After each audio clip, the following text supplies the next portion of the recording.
What is going on, everybody? It is Bucky and welcome to your 83rd Java tutorial. Now we're actually going to be getting back with GUIs and learning about layouts again after a short break, learning about files and exception handling and stuff like that. So in this tutorial I'm going to be teaching you guys about something called FlowLayout, and I know we used it before, but this time I really want to show you guys the details of it. So let's go ahead, and I'm going to make a program that has some buttons on the screen, and depending on what button you click depends on what the flow layout is set as.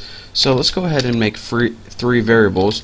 They're all going to be private, so private J button, and I'll just name this like a left button, and go ahead and copy that, and we're going to name one CB and RB, and this is going to stand for center button and right button. So change this to CB, this is going to be center button, and this is going to be the right button right there. So now that we have three buttons, or at least three variables, what we need is a flow layout and a container object. So go ahead and make a private flow layout, and you can name yours anything you want. I'm going to name mine layout because it's easy to remember. And also we need a private container object, and I'm going to name container just like that. Make sure I spelled it right, and looks good enough. So now we can go ahead and build our constructor, and my class is named layout, so I'm going to name public layout for my method, and this will be my constructor. So again, first thing we do, since we're extending JFrame, we can go ahead and build our title using super, and I'm just going to name the title because I'm that original. And next we need to go ahead and set our layout object that we created right up here with flow layout. We'll set layout equal to new flow layout, and this pretty much means we want our layout to go from when we put things in there like buttons, we want them to be arranged from left to right, kind of like Microsoft Word would do it. So now that we made our new flow layout, and we're actually going to be changing this depending on what button we press, but for now that's good.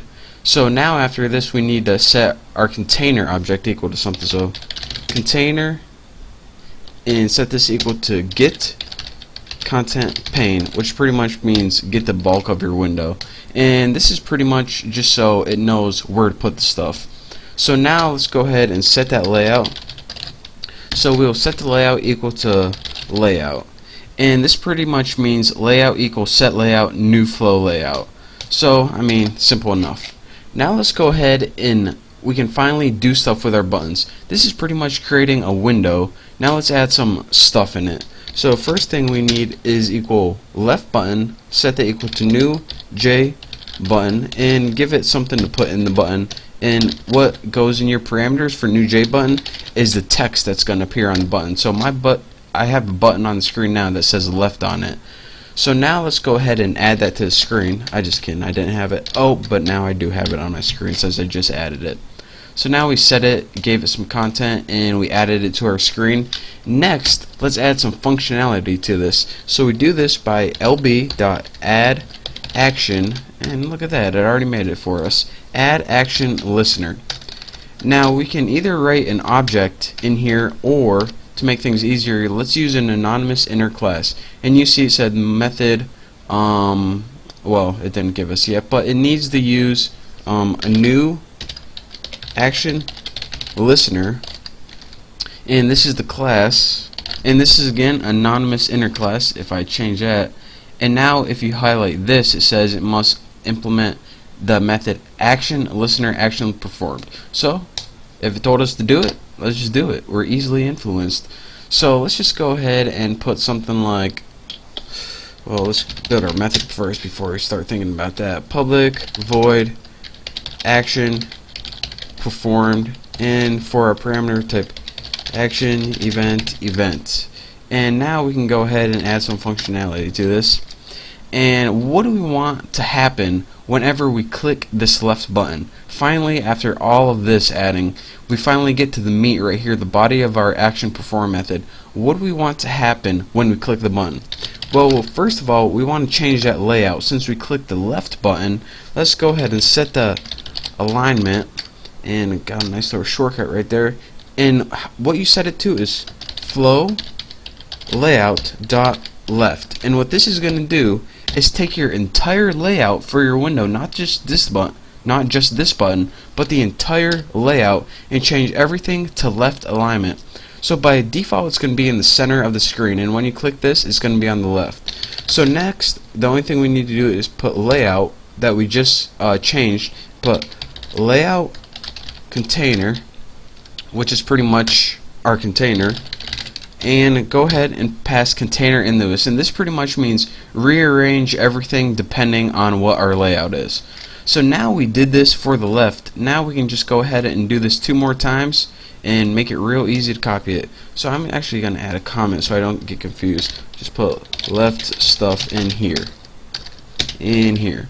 So now let's go ahead and copy everything including that comment and put center stuff in here and change this to center button, add center button to the screen, add action listener for center button, and change the flow layout to center, which is the default, but again we need to do that. Now we need to do it for the right, so let's put right stuff in here and add the right button to the screen, add an action listener for the right button. Again, the center button and the right button were a lot quicker, so, and not that easy, Haas. And now let's go ahead and run this program.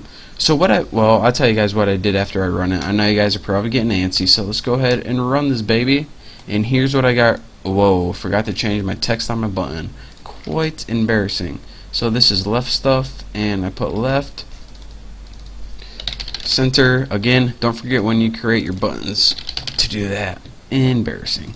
So let's go ahead and now, oh my god, look at this program. Here is my window that I just created right here, and as you can see, it doesn't matter if it resizes it or not, it automatically rearranges from left to right, and if you run out of room it stacks it under each other. So now if you see, if I click left, it changes it to left, right changes it to right, and center changes it to center. And you can see even if we do this, then we get right, left, center. So it doesn't really matter how big your window is, it just knows the flow layout depending on the size, where do I want stuff arranged. So that's pretty much the basics of flow layout. And one more time, let's see how much time I have on my tutorial, about 2 minutes. So let me go ahead and walk you guys through this. We created 3 variables for the buttons, and we actually created a flow layout and container object because we needed them. This is just housekeeping stuff for creating a window in your constructor, and let's just go over one of these. We added pretty much we set the left button variable equal to a button, since, you know, why not. Then we added that button to the screen, and then all of this pretty much is just saying, alright, what do you want to happen when you click this button? And what did we want to happen? We wanted to change the layout, and then we wanted just to reset the container using that. So, and then we just did it for the center and right button. And here's my main, in case you forgot. I included JavaX Swing because that's the window. And, well, you can see all that. You guys already know what this does already, hopefully, if you watch my tutorials.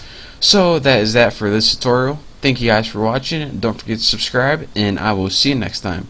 Oh, by the way, we're going to be creating games soon, so, you know, just thought I'd let you guys know. But anyways, thank you guys for watching, and don't forget to subscribe.